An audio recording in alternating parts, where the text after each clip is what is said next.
Sorry if it's hard to understand me. Having some allergy problems right now, but I'm just going to describe the 1 mile run test, which is 1.6 kilometers. Um, all it is obviously if you have a track or you just have to measure out 1 mile and you run the 1 mile, time yourself, things like that. So, the purpose of 1 mile run, how far you're running, obviously 4 laps if it's like a regular track, or just run 1.6 kilometers, whatever, however you have to do that. It's obviously to test your and measure your aerobic fitness along with obviously the endurance you have to run it with, like your leg muscles, your core, things like that. And all you really need to run it is obviously like athletic clothes, athletic shoes, a way to mark how far you run, and obviously a stopwatch to mark how fast you run the mile. So some like pre-test like screenings or pre-test things like that would obviously be like age, height, body weight, things like that. Obviously the test conditions. So if it's like raining, or the track you're running on, or like if you have to run in grass or like on cement, things like that. And then the procedure is obviously to aim to run your fastest, how fast you can run the whole mile from start to finish. Obviously, keeping a pace. Like some people have faster paces than others, but what's important is just to keep a steady and a steady and just flat pace that works for you, a consistent pace throughout the whole thing.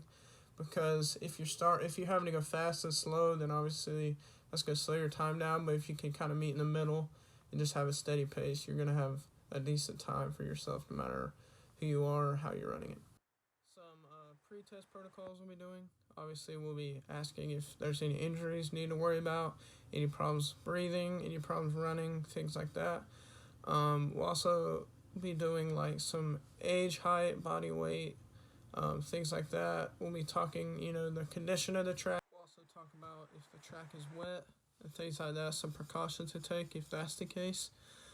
And then we'll just go over the goal of running the mile test, which is obviously to get the fastest time you can get, keep a steady and consistent pace, control your breathing, and things like that. And we'll also go over like how we'll keep track of the times, which would just be we'll start it on go.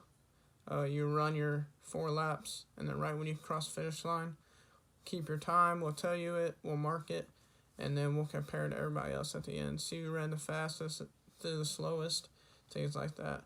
And we obviously know some scores are going to be different because some of our sports that we play require a lot less running than others. So they're going to be pretty spread out, but we know that. So we're just going to, we're not really worried about who comes first to last.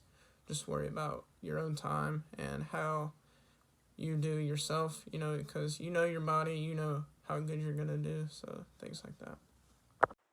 And then after you get done completing the test, we're also going to do some beats per minute, get your heart rate, things like that. We're going to measure that and chart it so we can know each other, stuff like that, and see like the differences between everybody's and compare them.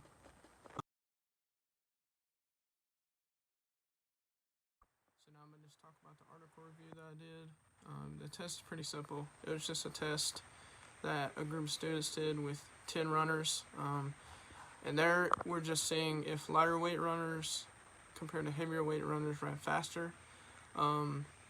With all athletes from different sports. So they had 2 football players, 2 track runners, a baseball player, volleyball player, 3 basketball players, and a golf player, and I think it was a lacrosse player.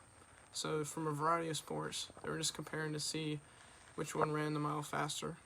And the 3 track runners came in first, obviously. And then a lacrosse player was up there, and then surprisingly a volleyball player was up there. So their procedure was a little surprising just because they thought that it would have been different.